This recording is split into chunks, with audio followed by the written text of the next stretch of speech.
Hello, everybody, and welcome to another Winner Circle Sports Betting Podcast. I'm your host, Sean Higgs. Today is Wednesday, November I don't even know what date it is. The 6th? The 6th. Man, a week into November. It's Wednesday. Brian Bitler, Chip Chirimbes is with me. As always, we're doing some college football here. But before we get to our 3 free picks, be sure to hit the like button, notification bell, subscribe, so you know when the videos come live, whether it's college football, NBA, NFL.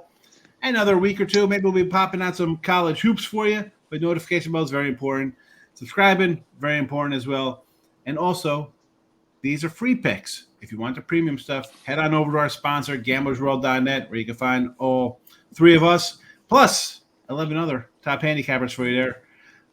What's there to say? We got a leaderboard. You see how we do. Win, lose, tie. There's records. All the sports are broken down for you. 3, 7, 30, 3, 7, and 30 day packages are all guaranteed, where we show you a profit over that time, or we credit you back and you go back at it again. And like I said, if you do a 7 or 30 day package with somebody on the site, chances are you're going to make money on it. 3 days, it could get a little slippery. You never know. You go 7 and 1, you go 3 and 4. 7 days is a good day to do it, I think. I don't know. That's a good jumping point there, I think. But we got 3 games today in the SEC we're going to talk about here. Tomorrow we got NFL football. I'm going to throw it around the horn, see what everybody's got going on for the week coming up. Everybody's got some top NFL college football plays. Chip Chirimbes. Yeah. What do you got going on, fella? How'd you do? Anything yesterday? Well, there was no basketball for us. The NBA took the night off, and so I was still 2-1 on Monday and 2-0 on Sunday in the NBA. And the Megabucks, my single strongest play each and every day, is 6-2. And I'm quite happy with that. I just had a 6-game winning streak, which was broken, but we're ready to start a new one today. So log on. I got a triple play for you in NBA action on Wednesday. NBA triple play. I'm going to make a note of it, just so I could tell you everybody later on. Brian Bitler, how was your weekend? It's been a week since we saw you last, and I think last week. How did we do on the show last week? I had a winner last week. I was going to say, I think Ohio State minus the points over Penn State. 2-0. Me and you went 2-0 last week there with our game. So we'll take it 2-0 Wednesday. Let's go 3-0 this week. But what do you got? Anything lined up for the weekend coming? How was your last weekend overall? I'll tell you what, off my 3rd straight winning night last night, 9-5, 64% start in the NBA, NHL 13-5, 72% start. So just going one game at a time, 2-1 in college hoops. And we're going to try to keep the money rolling in this week. There you go, everybody. Not bad. I finally got a win on the ice last night. It was the first one. I was 0-4. I had 2 dogs and a puck line, so really not getting crushed with the plays there. But finally broke through the old proverbial glass ceiling, got my first win on the ice. So I'm happy about that. And NBA, just 2-2. I haven't really dove into a lot of NBA. I do have a little NBA tonight and some college hoops. No college hoops last night for me. 12-7 on Monday. I was ready. Oh, first day, I wasn't going to be shy. So I had a good day, and hopefully it carries off. A good start to the season. I will take it. But let's talk some college football, Brian. SEC action. They'll be happy we're talking about it, and a lot of SEC folks will probably have some comments when we go against certain teams here. So the comment section should be lit, as the youth say today. Or, I don't know, skippity riz. I don't know what the new slang is. But Alabama – -3, total of 58.5 against LSU.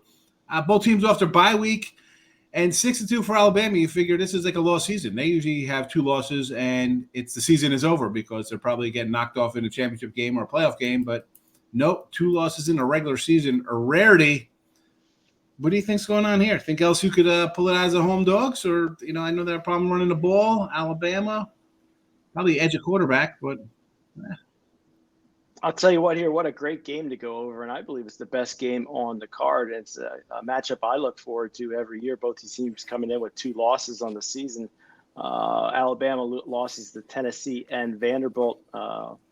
LSU losses to USC and Texas A&M. I think when this first opened up over the summer, Alabama was the slight favorite here. But, as the season's worn on, we see that line totally flip here. Alabama, I think this team took a step backwards this season. I think LSU is going to come out fast in this game. Love a home-hungry dog here. Alabama did win last season and has covered 6 of the last 10 against LSU. But for me, I'm going to take the points with the home team here, LSU plus the points. LSU +3 for Brian Bitler on the free pick. Listen, Brian just said he's going to have games up here taking it slow in the NBA and hockey to start in college basketball. That's all fine and dandy, but college football in the air, you see Brian here on the leaderboards here. So college football, he's crushing it. This is his free pick. Head over to gamblersworld.net for Brian's premium. LSU +3. I like it as well there, Chip. What do you think? You're going to make it a three-peat here with LSU, or are you leaning somewhere else on this game?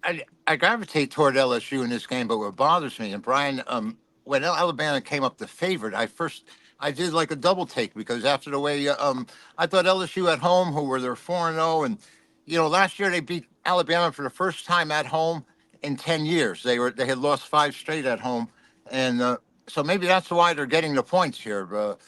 They're very comparable. I would rather take the points than give it as far as this game's concerned. Yeah, Death Valley, tough place to play. Why not? LSU +3, a consensus play, but officially it's Brian's game, and he likes the Bayou Bengals, as I heard you called, +3 points. Here's another game. I think this is a pretty good game as well. You had the SEC. You got some good kind of matchups. The Georgia Bulldogs, another field goal favorite, 55 the total against Ole Miss. Right. I thought Georgia was going to be the best team in football this year. It's tough to say, hey, why can't they three-peat? They got the quarterback back, and the defense is always pretty good. Kirby Smart's a great coach, but Carson Beck has been like Carson Blah. He's had 6 picks the last 2. He has 6 interceptions the last 2 games. Holy goodness.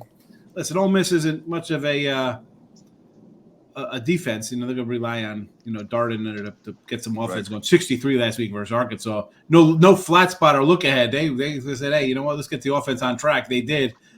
Here's another home dog. What do you think's going to go on this game? Georgia, Ole Miss, 3-55. The Bulldogs really haven't looked as strong as we might, have anticipated, but they're 7-1, only 2-6 against the number. That's the problem. They've only covered 3 of their last 10 outright. Mississippi, with 2 losses already, has been a disappointment to a lot of teams. They really expected a lot out of this club this year. Maybe they put it together last week, scoring all those points against Arkansas. But they're starting to come along. They're 7-2, 6-3 against the number. When I look at the numbers in these 2 games, there's Mississippi, they're 23rd in defense, and they're number 2 in total offense, 554 yards. I think the home dog here is live. I think Mississippi has a shot, but they're number 1 in passing, 376 yards. They're completing almost 70% of their passes overall.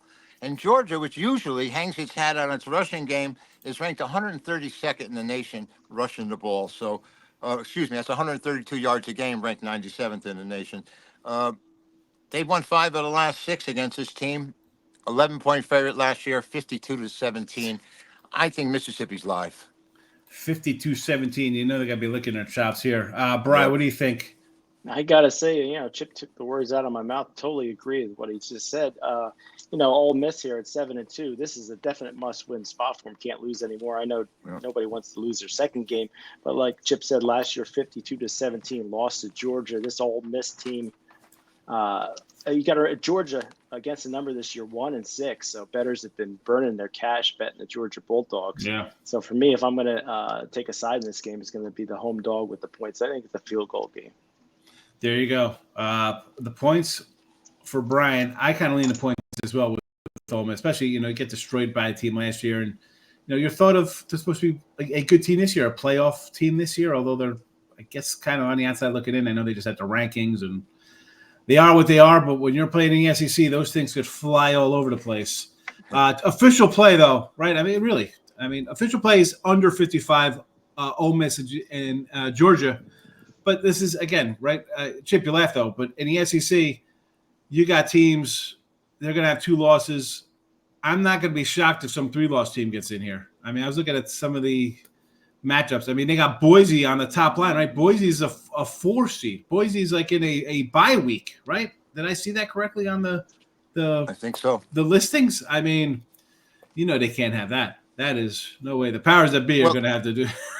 Well, Sean, the top 4 ranked teams aren't necessarily going to get a bye because they're going to be conference champions that are getting byes. So you could be getting a bye and be possibly the 8th ranked team in the country. And so, is that how? So the conference champions get the bye weeks. The four top-ranked conference champions get the first 4 byes. All right. Well, I mean, let's be honest. That's going to be the Big Ten, the SEC, probably somebody out of Miami if they end up. Yeah, they have Miami included. I was going to say, going forward, if they end up sweeping, they'll be up there. I don't see. I mean, I guess Boise, are they going to be ranked that high over a Big 12 team? If they beat UNLV again, they probably will be. That Big 12 is a hot mess. I took a bath on my K-State, and I got a Utah over season win total as well. And Colorado is going to screw the pooch on my 5.5 under. That's another. This is SEC talk. I'm not going to come in here and bash the Big 12. Well, although we could talk Big 12 because I got Oklahoma, an ex-Big 12 squad here. Again, another field goal game in the SEC against Mizzou. 3, and look at this one, 41.5.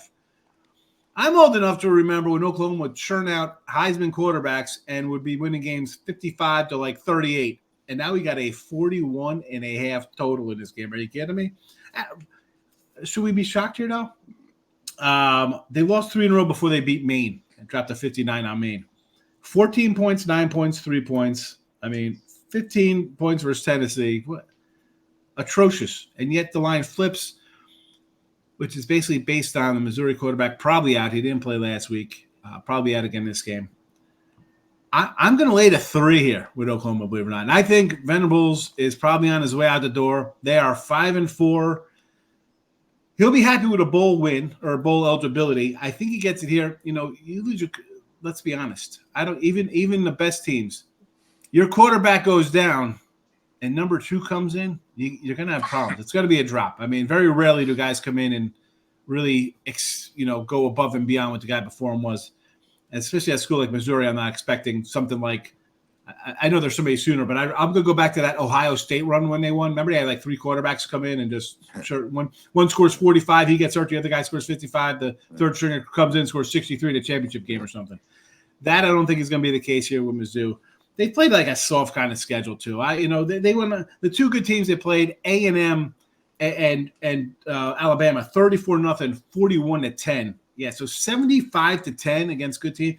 And again, Oklahoma, I'm not saying they're as good as Texas A&M or Alabama, by far not close, but it's still a program that I think is on the hot seat coach-wise and want to come in with a win, lock up a bowl eligibility. I'd rather this be the +1 that it was as opposed to -3, but I think it's justified. I'm going to take the Sooners minus the 3 here on the road versus Mizzou. Brian, thoughts? I agree with you, Sean. And we don't always agree, but this one, I think you nailed it right on the head. I mean, Missouri coming off that just humiliating, 34-0 loss to Alabama kind of popped their bubble. Missouri has played a weaker schedule. Oklahoma did lose a couple straight before finally getting that win over Maine. I just think talent-wise, Oklahoma has more talent than Missouri, plus the fact that this line kind of looks like they're baiting into Missouri with their record and it being at home. I'll take Oklahoma. I think they win this game. There you go. Brian agrees with my official -3 here. Chip Chirimbes, thoughts on here on November the 6th? Oklahoma. I got to have the Sooners here. Are you kidding me?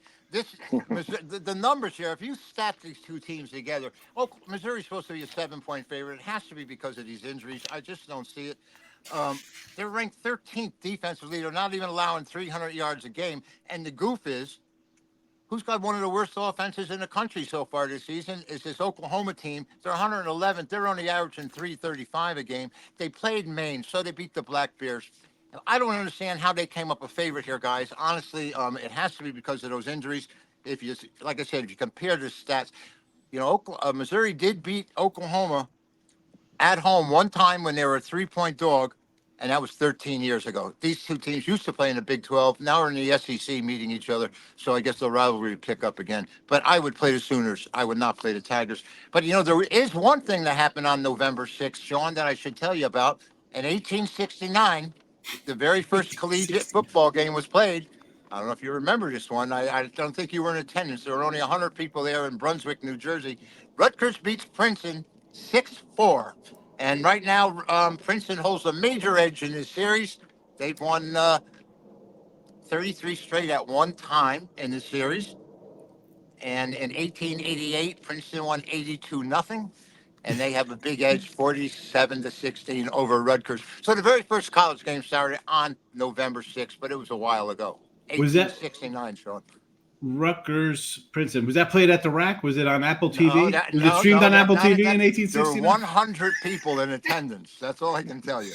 And the last time they played, last winning streak Rutgers had was 5 games. That was the biggest one. One other thing, Mike Marshall unanimously got was the very first pitcher to ever receive a Cy Young Award on his date in 1974. And Brian, he pitched 106 games, 13 Holy consecutive games in one season, and 106 appearances on the year. Mike Marshall. Was that the year he was like a starter and a bullpen guy? Like he was He just came just out straight out of the bullpen? Yep. He won the Cy Young. 106 games. Yep. And in this day in 1995, Art Modell announced that he was moving the Cleveland Browns to Baltimore, and they became the Baltimore Ravens. Cleveland got an expansion team 4 years later and still hasn't made it to the Super Bowl. And that's really a sin when you consider the rich history of the Browns and how they were formed and just burst into the NFL by beating the Rams 4 or 5 times in championship games. But the Browns are what they are still today.